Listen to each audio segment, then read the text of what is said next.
Alrighty. So Dr. Johns, I had to laugh a little bit with this case.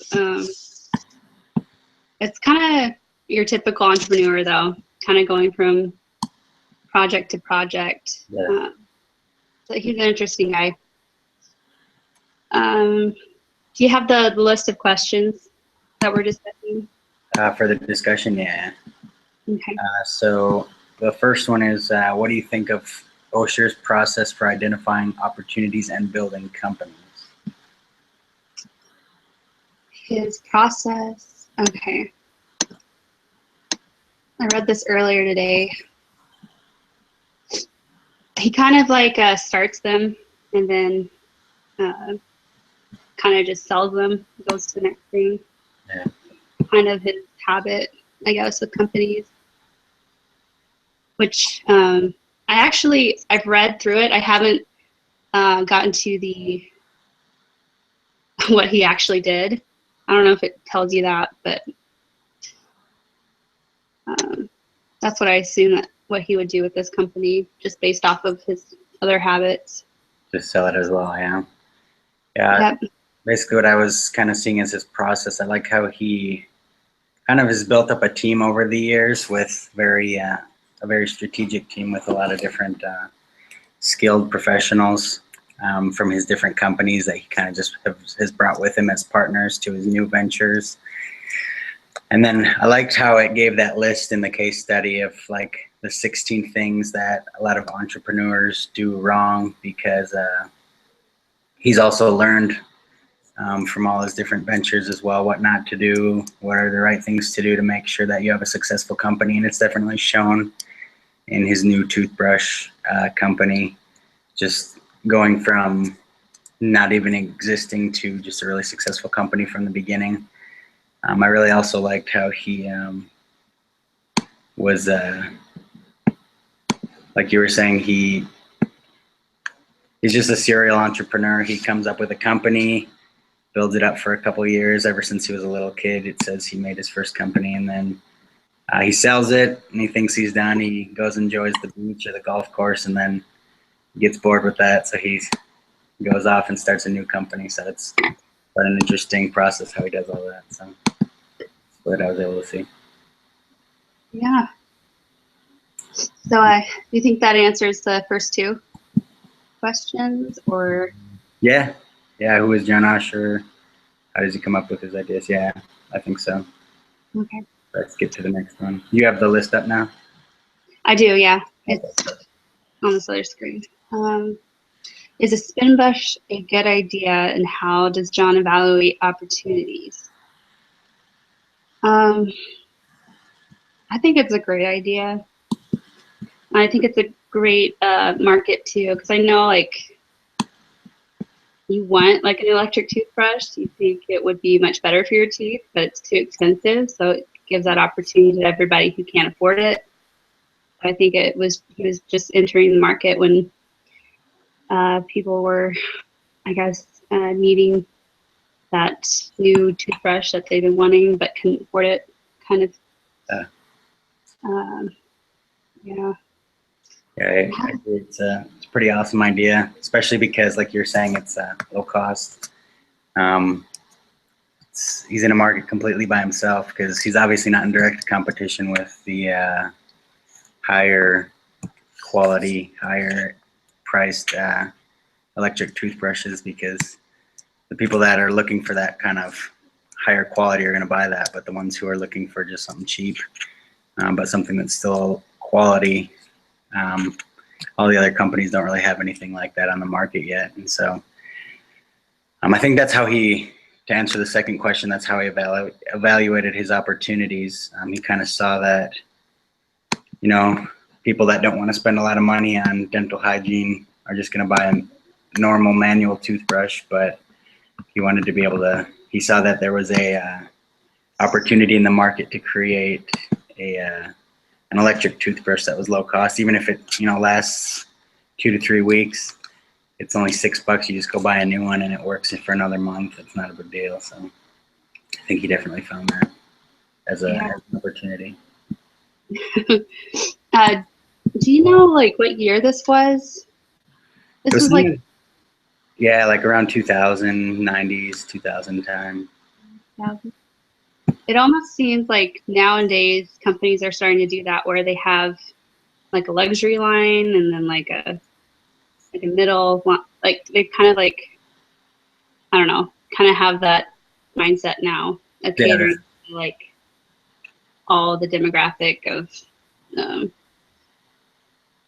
so I wonder if what he did at the time was like a new business model, coming out with like a middle line between the luxury and the bargain brand kind of thing. seems that way. Yeah, seems like that's kind of how he did with his previous businesses as well, like with those toys he came up with, and like I think he kind of just like sees in the different industries there's like the lollipop thing, that spin lollipop that he came up with. I love it. Just cheap lollipops, and so he wanted to make an expensive one. There didn't exist an expensive one, so he just finds what's not available and he creates it. So that's pretty smart. Yeah. Let's go to the next one. Why haven't larger companies already done a spin brush? What do you think? That's why I brought up the like the between the bargain and like the luxury kind of thing. Where like I wonder if they didn't want the spin brush because it would take away from their luxury product. You know, like the nice expensive electric toothbrush. Yeah. Um, Yeah, they probably thought, this is it's an upgrade from the manual, everyday common toothbrush, and so you got to be something special to have it. Not just the common guy can have something special like this. So you got to really shell out for the luxury of the product. Probably, yeah. I don't know. But yeah, that's what I thought initially.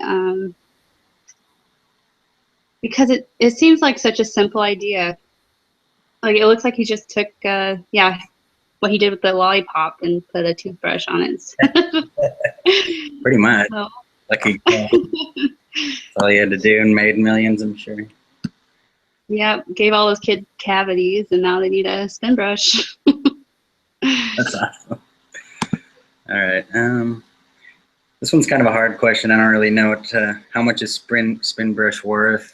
How would you place a value on a company? What do you think?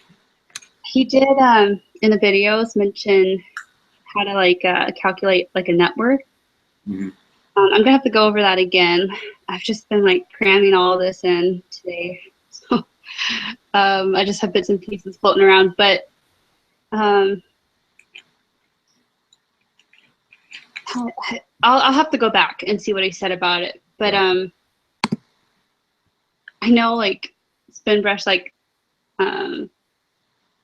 what did it cost? Like $3 to make, or something like that. Yeah, and they charged $6 per unit. And they sold like 16 or 6,000 a day. 6,000 a day, yeah. That was okay. Crazy. Yeah, so I haven't really done the numbers, but I guess you can find the worth that way. Yeah, for like the case study breakdown thing for the questions we had to answer, one of them was like use math or something. Like from the videos said we had to use math. Yeah. But said number of units per day, so I kind of like went on Excel, did the math. So if we did the number of days in the year, and without counting growth or like if it suddenly just took a dive and people stopped buying it, if we just kept it at that constant 6,000 a day, $6, the estimated revenue for the year would be like, it's like almost 13 million. So it's like 12,960,000 just in revenue. And so I don't really know how you place a number on that. Your company's really only worth what someone's going to pay for it. So it just depends what like Crest or Colgate would be willing to buy it for. But I think it really depends too on We only really saw 1/4 of the of his success, and in 1/4 he got like 0.8% of the market or something like that. But this could suddenly take a huge nosedive. Like people could get sick of using it, or they want a nicer one that lasts longer, or it could continue to grow. So I think we really need to see more of, like a year's worth of sales and everything to be able to determine that. But that's how I would say you place a value, just whatever someone's willing to pay for it. So, but yeah, obviously those numbers do factor in. All right, so I guess the summary question, what should he do? He's got these different options. He can sell, he can license it with someone else, or he can just continue to grow his own brand. What do you think? I like the license idea. And with the license, is that where like you only one company can do that? Is that right? Or they have like rights? I'm not sure.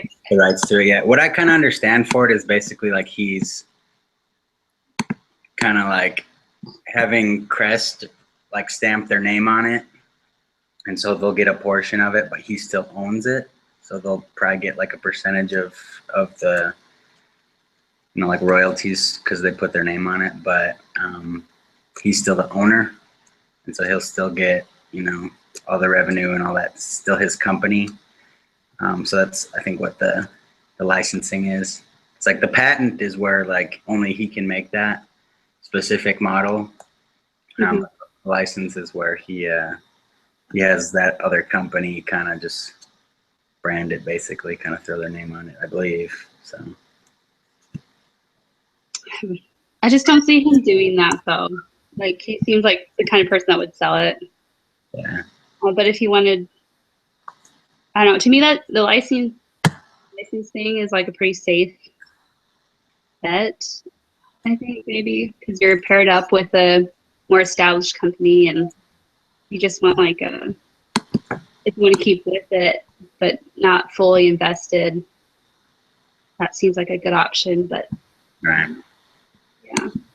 Yeah, for my hypothesis or whatever we had to do, I put that he should license it as well. But after kind of asking all those questions to like go against your own hypothesis, I kind of saw the same thing. Like I didn't see him doing that, but I think that's what he should do because if someone like them puts their name on your product, you automatically have access to their share of the market because people that just buy Crest products or just buy Colgate or whatever are gonna see that product a lot quicker, and they're gonna be like, oh, they came out with something new, and so they'll want to try it and want to use it as well because there's a lot of people that are very brand loyal that that type of people he normally wouldn't be able to get to. So that's what I think he should do because it can just like exponentially increase his profits just like that. But on the downside, he'd actually, he'd have to probably give them part of the profit as well. So they'd have like part ownership of his company, and that's not really his style. He's all about doing it himself and kind of just creating his own thing. But I think he should license it is what I put. So. Yeah. If I were him, that's what I would do.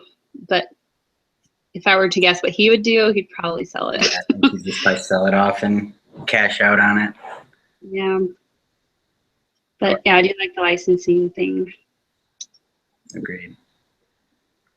Okay. And then how do you analyze a case? Have you done a class like this before? So I've had a lot of classes where they give us case studies, but never when we had to do it in like a specific way. Like before they were always just like state your opinion, and he was very like, I don't care what your opinion is, just state the facts and break it down this way. So yeah, I haven't really done one where we have to do it this specific way, but basically from what I understand, you read the like intro and then the conclusion at the end, and then you kind of come up with your own hypothesis and your own reasoning for things, and then you read the case and come up with questions first, of like different things that to answer the, I guess if it's a decision or if it's a problem or whatever those 4 things were. And then you read the rest of it and try to answer those questions. So that's what I got out of it. Yeah. I thought it was interesting that he said read the beginning and the end and then form a hypothesis, which I'm trying to like draw back from like cutting corners, but like I kind of like that idea. Like a frame of the case and then seeing all the middle parts and how it resolved to the conclusion. But it's interesting to me. I kind of like the process that he has laid out, because I can see myself using that like in everyday life kind of thing, and how I analyze situations.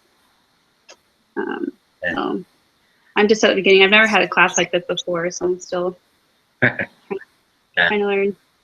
But I think it's gonna be I hate, because anytime I was in another class, I hated reading these things because they're so long.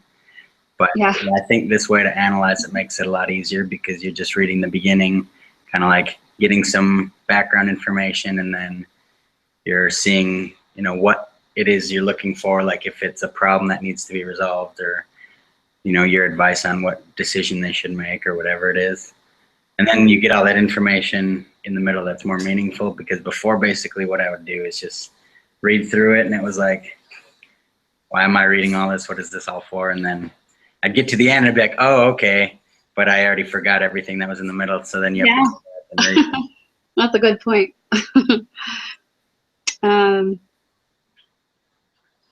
Well, I guess got a question you learned to ask as an entrepreneur. Ask John, or just as a... I think as you're like, as yourself, as an entrepreneur, what question you're supposed to ask?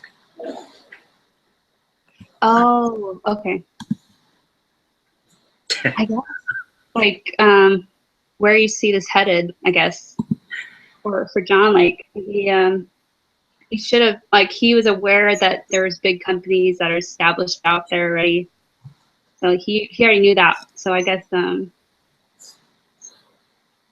like just like have a vision of where you want the company to go. Mm-hmm. Yeah, that's kind of it's not a question.